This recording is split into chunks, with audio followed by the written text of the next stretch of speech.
What is up, everyone? We are here in Tulsa. We're about to go over the numbers that we did on this property. We're supposed to close on it Monday. Getting rid of it, we were actually looking at renting it, refinancing it, but we kept getting letters from the lady who wanted to purchase this. So we basically just ended up letting her buy it. Like I've said in previous videos, if you're interested in a property that you see of ours, we're always willing to sell. They were very obsessed with the property. They actually knew one of the neighbors and really wanted to be here. So we ended up selling it. We're happy with what we're making on it. Hopefully they're very happy with it, and hopefully it'll be a good investment for them. So let's go inside, look at some of the stuff that we've done, and also run the numbers on it.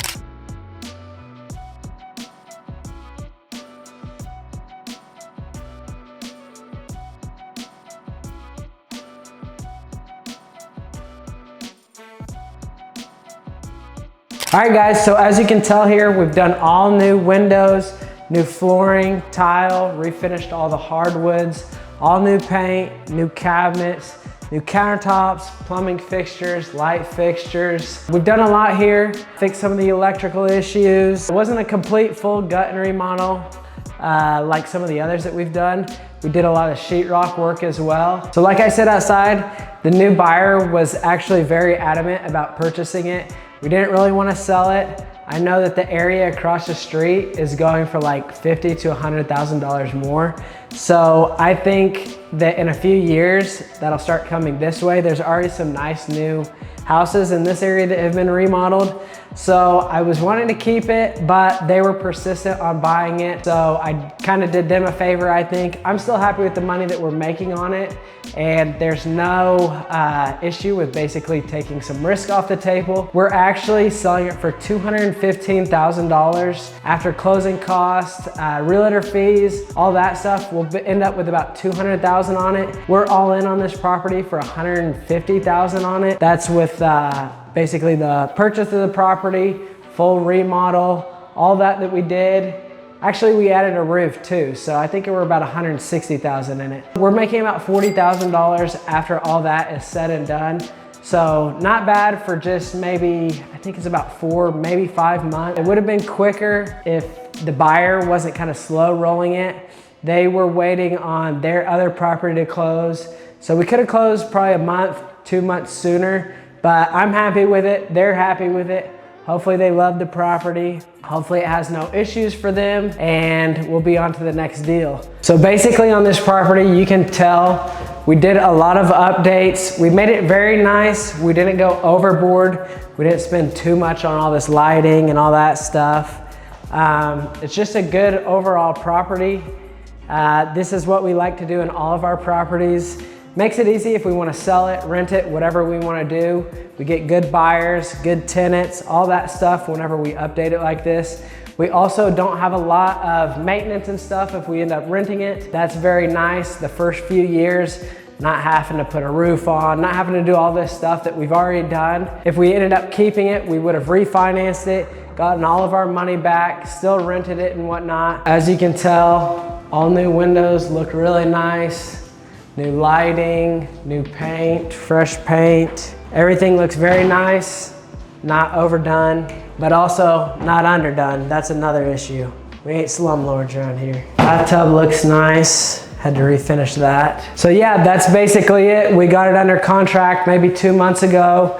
Finished up all the repairs, wrapped some ducts under the crawl space. So another thing I think about whenever I'm about to sell a property is that I wish I would be keeping it, because my portfolio is full of properties like this, nice, renovated, things that are just holding value, growing in value. I'm gonna have to end up paying taxes on the money that I'm making on this. So that is one of the main reasons I don't like to sell these. I like to keep as many properties as I can, because it's just nice looking at what we've done with the place, knowing that we have more of these in our portfolio. I wish I could keep all of them. Sometimes we sell, sometimes we don't. Like I said with this one, we ended up selling because they were so persistent. They really wanted it. I wanted to make them happy. We did it at a price that I was happy with. So basically we just came to a good agreement on that. They're happy, I'm happy, but it is sad to see another property go. I'm gonna try to keep a lot more properties this year, build up our portfolio. I like doing this using hard money. That way I can have low money into the property end up getting all my money back at the end. Continuing to build our portfolio, getting good cash flowing properties that will be taken care of by the tenants. My idea is that whenever I'm done, retired, old, and I'm basically done with all of it, I'll have all these properties that have been paid off by my tenants. Hopefully they'll still be happy. Maybe some of them will be ones that we started with, maybe not.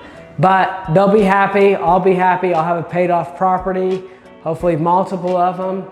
And I'll basically just be able to make money over years of keeping these properties. I also see a lot of people on the internet talking about multifamily this, multifamily that. I like to say in these single family things, it takes a little bit more time to build your portfolio, but I'm sitting on a property that I know I can get rid of no matter what. We build up a lot of equity in these properties.